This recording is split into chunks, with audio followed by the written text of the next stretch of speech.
పిచ్చి పిచ్చి ట్రెండ్లని సోషల్ మీడియాలో నడుస్తూ ఉంటే టిక్ టాక్ లో కొత్త ట్రెండ్ నడుస్తుంది, బాత్రూమ్ క్యాంపింగ్ అంట. ముఖ్యంగా జెన్జీ యూత్ లో ఈ ట్రెండ్ బాగా నడుస్తుంది. ఏంటంటే మీరు బాగా స్ట్రెస్ కి ఫీల్ అయ్యారు అనుకోండి, ఇచ్చే ఛాలెంజ్ ఏంటంటే బాత్రూమ్ కి వెళ్ళాలి.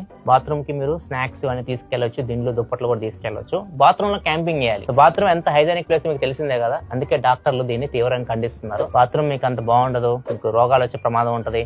అండ్ రెండోది, ఎక్కువసేపు మీరు కూర్చున్నారు అనుకోండి, ప్యారలైజ్ అయ్యే ప్రమాదం కూడా ఉంటది అనమాట. అంతేకాదు మెంటల్ గా కూడా చాలా డిప్రెషన్ కి అయితే మీరు గురవుతారు. ఇట్లాంటి ట్రెండ్లు ఫాలో అవ్వకండి. ఇది టిక్ టాక్ లో స్టార్ట్ అయింది, తర్వాత ఇన్స్టాగ్రామ్ వీటిలో రీల్ లాగా స్టార్ట్ అవుతుంది. ఐస్ బకెట్ ఛాలెంజ్ ఇట్లాంటివి చేస్తుంటారు కదా, అట్లా మీరు ఇట్లా బాత్రూమ్ క్యాంపింగ్ చేయాలనుకుంటే మాత్రం కొద్దిగా అవాయిడ్ చేయండి ఇట్లాంటివన్నీ. ఎందుకు మనకి ఇవన్నీ చెప్పండి, ఇట్లాంటివన్నీ మీ హైజెనిక్ ఫ్రెండ్స్ కి షేర్ చేయండి, వాళ్ళు కూడా జాగ్రత్త పడతారు. ఇలాంటి మరిన్ని ఇన్ఫర్మేషన్ కోసం మన అకౌంట్ ఫాలో అయిపోండి. ట్రెండ్ ఒకవేళ ఇండియాకి వస్తే మీరు ఎంతమంది ఫాలో అవుతారు కింద కామెంట్ సెక్షన్ చెప్పండి. ఆల్రెడీ అందరూ ఫాలో అవుతూనే ఉంటారు, ఫోన్ తీసుకెళ్లి బాత్రూమ్ లో క్యాంపింగ్ చేస్తూనే ఉంటారు. ఆల్రెడీ మీరు ఎంతమంది మొబైల్ బాత్రూమ్ క్యాంపర్స్ ఉన్నారు, చీట్ చేయకుండా లైక్ కొట్టి వెళ్ళిపోండి.